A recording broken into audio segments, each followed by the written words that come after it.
সকাল আমার প্রিয় বন্ধুরা, তোমরা সবাই কেমন আছো? আশা করছি তোমরা যে যেখান থেকে আমার এই ব্লগটা দেখছো তোমরা সবাই অনেক ভালো আছো আর অনেক সুস্থ আছো। তোমাদের আশীর্বাদ ও ভালোবাসায় আমার মহাদেবের আশীর্বাদে আমরাও না বেশ ভালো আছি। সাউথ 24 পরগনা গঙ্গাসাগরের ছোট্ট একটি গ্রাম থেকে আমি টুম্পা চলে এসেছি তোমাদের জন্য আবারও একটা নতুন ভিডিও নিয়ে। আমার চ্যানেলে আবার একটা নতুন ভিডিওতে তোমাদের সবাইকে অনেক অনেক শুভেচ্ছা ও ভালোবাসা। আজকের দিনটা হলো রবিবার আর ঘড়ির কাঁটায় এখন ঠিক সকাল 5:30। তো একেবারে সকাল সকাল ঘুম থেকে উঠে লেগে পড়েছি সংসারের কাজে। তোমরা তো দেখতেই পাচ্ছ এখন রান্নাঘরটা লেপামোছা করছি। কারণ কি বলো তো, এখন যেহেতু দুর্গাপূজা আমাদের খুবই সামনে, কারণ আমাদের বাঙালিদের সবচাইতে বড় উৎসব হচ্ছে দুর্গাপুজো। আর সেই জন্যে আমরা বাঙালিরা কিন্তু শুধু সাজ পোশাকে শুধু পোশাক আশাকেই সাজগোজ করি না, আমরা মানে সেজে উঠি না। আমরা কিন্তু পোশাক আশাক নতুন পোশাক আশাকের সাথে সাথে আমরা কিন্তু নিজেদের ঘর দুয়ারগুলো জিনিসপত্রগুলোও কিন্তু সাজিয়ে গুছিয়ে যত্ন করে পরিষ্কার পরিচ্ছন্ন করে রাখতে ভালোবাসি। যেহেতু মা দুর্গা স্বর্গ থেকে মর্তে আসছে, তো সেই জন্যই কিন্তু আমরা প্রত্যেকটা বাঙালি প্রত্যেক বছরই কিন্তু আমরা এটাই করি, ঘর দুয়ারের পরিষ্কার, তারপরে জিনিসপত্র পরিষ্কার, সব কিছুই কিন্তু পরিষ্কার পরিচ্ছন্ন করি। তো এদিকে দেখো আমিও কিন্তু শুরু করে দিয়েছি আমার ঘর দুয়ার পরিষ্কার করার কাজ, তবে রান্নাঘর পরিষ্কার পরিচ্ছন্ন করার থেকেই শুরু করলাম। তো এদিকে দেখো রান্নাঘরটা একটু হালকা করে ঝেড়ে নিয়েছি ঝাড়ু দিয়ে, কারণ তোমরা তো দেখতেই পাও আমার রান্নাঘরটা হচ্ছে ফাটা বাঁশের বেড়াচাটি দিয়ে ঘেরা, তো সেই জন্য ভালো করে ভিডিও করা যায় না। তো রান্নাঘরটা ঝেড়ে গোবর জল করে লিপে নিয়েছি, তোমরা তো দেখেছো একটু আগেই। আর এখন মশলার কৌটো কাটিগুলো কিন্তু ভালো করে লিকুইড দিয়ে ধুয়ে মুছে নিয়েছি, আর এখন ঝুড়ির মধ্যে রেখেছি, একটু পরেই রোদ্দুরে দেবো। তার সাথে সাথে দেখো এখন এই যে বাসন রাখার র্যাকটাও আমি ভালো করে ক্লিন করে নিচ্ছি। কারণ কি বলো তো, বাসন রাখার র্যাকের মধ্যেও না অনেক নোংরা পড়েছিল, তো সেই জন্য র্যাকটাও ভালো করে ক্লিন করে নিচ্ছি। সত্যি কথা বলতে কি বলো তো বন্ধুরা, মানে রূপে লক্ষ্মী আর গুণের সরস্বতী দুটোর কোনোটাই কিন্তু আমি নই, আর আমার মধ্যে সেটাও নেই যে আমার রূপ একেবারে মানে ঝরে ঝরে পড়ছে সেরকম নয়। আমি দেখতে সুন্দর নেই, একেবারে লো কোয়ালিটি যাকে বলে সেটাই আমি দেখতে। তো এটা নিয়ে আমার কোনো দুঃখও নেই, কারণ এই রূপেই আমার স্বামী আমাকে ভালোবাসে আর আমাকে সুখে রেখেছে, এটাই যা। তো যাই হোক, মোটামুটি রূপে লক্ষ্মী গুণ সরস্বতী না হলেও আমার কিন্তু সংসার সামলানো গুণটা বেশ ভালোই রয়েছে। এটা আমি নিজের থেকে বড়াই করে বলি। তোমরা অবশ্যই কমেন্ট করে জানিও যে কথাটা আমি ঠিক বললাম কিনা, জানি না, তবে আমার যেটা মনে হয়েছে সেটাই তোমাদের সাথে শেয়ার করলাম, যেটা বাস্তবে আমার সাথে ঘটে আর আমি যেগুলো করি সেগুলোই তোমাদের সাথে শেয়ার করতে ভালোবাসি। তো দেখো এখন কৌটো কাটিগুলো এখন রোদ্দুরে দিয়ে দিচ্ছি, একটু শুকিয়ে যাবে, যেহেতু জল দিয়ে পরিষ্কার করেছি তো সেই জন্যেই। আর সত্যি কথা বলতে কি বলো তো বন্ধুরা, আমি তো সত্যি একেবারে লো কোয়ালিটি দেখতে, তোমরা আমার ব্লগে দেখতেই পাও। তো যাই হোক, কিছু করার নেই, সবাই তো আর দেখতে সুন্দর হয় না। সবাই যদি দেখতে সুন্দর হবে তাহলে খারাপ দেখতে কে হবে, তাই না? হাতের 5টা আঙুল যেমন সমান নয় তেমন 5টা মানুষের রূপ কিন্তু সমান নয়।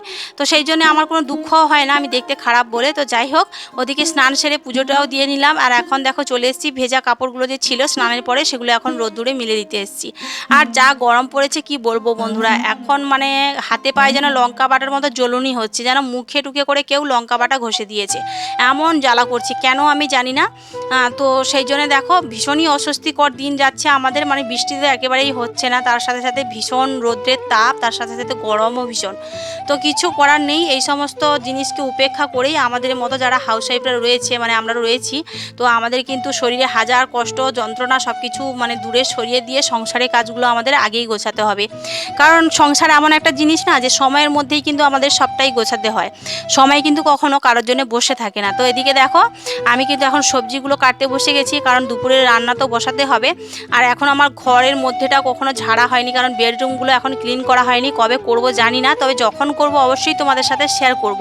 কারণ এই যে রোজকার মামামকে স্কুলে নিয়ে যাওয়া নিয়ে আসা, তারপরে হচ্ছে শনিবার তো ঘর ঝাড়া মোছা করাই যায় না, শনিবার মঙ্গলবার ওই দেখে দেখে রবিবার করতে হয়, নাহলে সোমবার, আবার বুধবার হচ্ছে আমার বরের জন্মদিন, বৃহস্পতিবার মেয়ের জন্মদিন।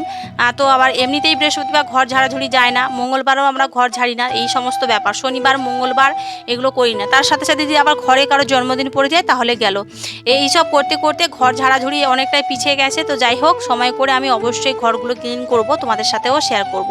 এদিকে দেখো আমি রান্নার জন্য কিন্তু মশলাটা এখন বেটে নিচ্ছি। আজকে না একটা নতুন রান্না করব, তবে এই রান্নাটা আমি আগে কখনো করিও নি আর খাইও নি, তবে সবার মুখে শুনেছি, ওই জন্য ভাবলাম চলো মানে এই রান্নাটা করার জন্য যা কিছু দরকার সবকটাই যখন বাড়ির মধ্যে রয়েছে তাহলে রান্নাটা আজকে করেই ফেলি।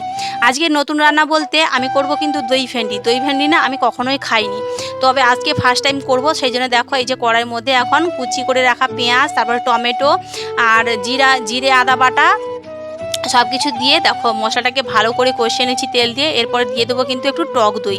দই ভেন্ডি মানেই কিন্তু টক দই দিতেই হবে, না হলে কিন্তু দই ভেন্ডি হবে না। তো সেই জন্য দেখো ওই যে চিকেন করেছিলাম একদিন তোমাদের সাথে ব্লগে শেয়ার করেছি, ওই কয়েকদিন আগে 2-3 দিন আগে। তো সেই দইটা ছিল, ভাবলাম চলো দইটা তো নষ্ট হয়ে যাবে, তো সেই জন্যই কিন্তু দইটা দিয়ে আমি আজকে দই ভেন্ডি বানাবো। এদিকে দেখো দই দিয়েও ভালো করে মশলাটা আমি কষিয়ে নিয়েছি। চলো এখন ওই যে তোমার কেটে রাখা ভেন্ডিগুলো এই মশলার মধ্যে দিয়ে দেবো।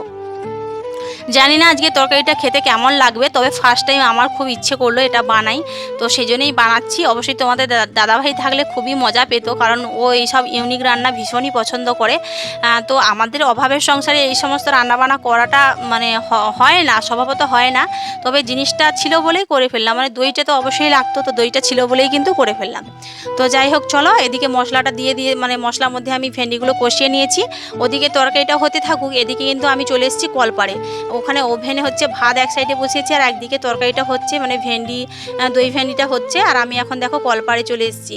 বসে বসে সময় নষ্ট করে তো লাভ নেই, তাই না বন্ধুরা? একসাথে দুটো কাজই করে ফেলা যায় যদি আমাদের ইচ্ছে থাকে। আর যদি প্রত্যেকটা মেয়ে তার সংসারটাকে ভালোবেসে কাজ করে সংসারে, না তাহলে সংসারের সব কাজগুলোই কিন্তু একসাথে 2-3টে কাজ করাই যায়।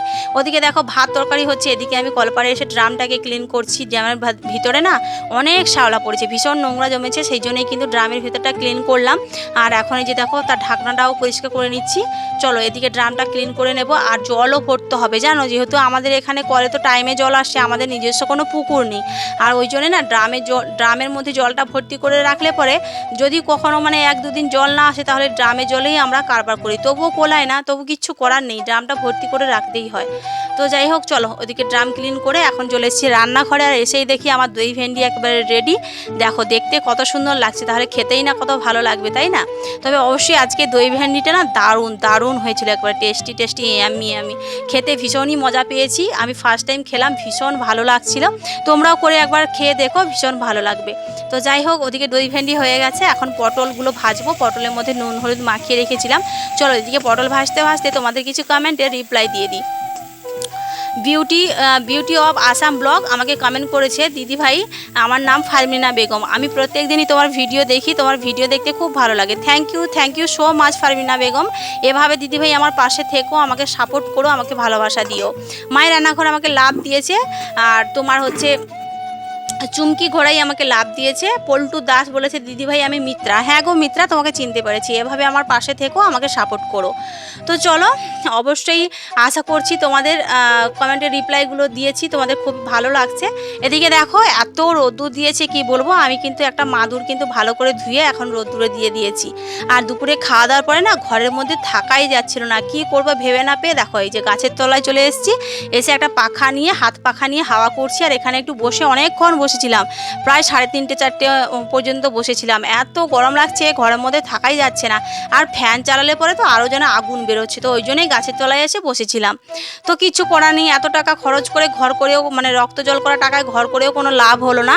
শেষ পর্যন্ত তো দেখো আমাকে এই গাছতলায় এসে আশ্রয় নিতে হলো, কিচ্ছু করার নেই। তো এটা তো পাকা বাড়ি বলো আর অ্যাজবেস্টারের বাড়ি বলো আর খড় বলো আর টালি বলো, কোনো বাড়িতেই শান্তি নেই। এত গরম পড়েছে, সব বাড়িতেই যেন একেবারে অস্বস্তিকর গরম, শুধুমাত্র এসি যেখানে রয়েছে সেখানে থেকেই শান্তি, তাই না? যাই হোক চলো এদিকে আমি হাওয়া বাতাস খেতে থাকি আর একটু নিজের কষ্টটা দূর করি, কারণ যা গরম পড়েছে কিছুই ভালো লাগছে না। আর মামামশোনা ওই বাড়িতে গিয়ে ঘুমিয়ে পড়েছে। চলো আজকে ব্লগটা এখানেই শেষ করছি, টাটা।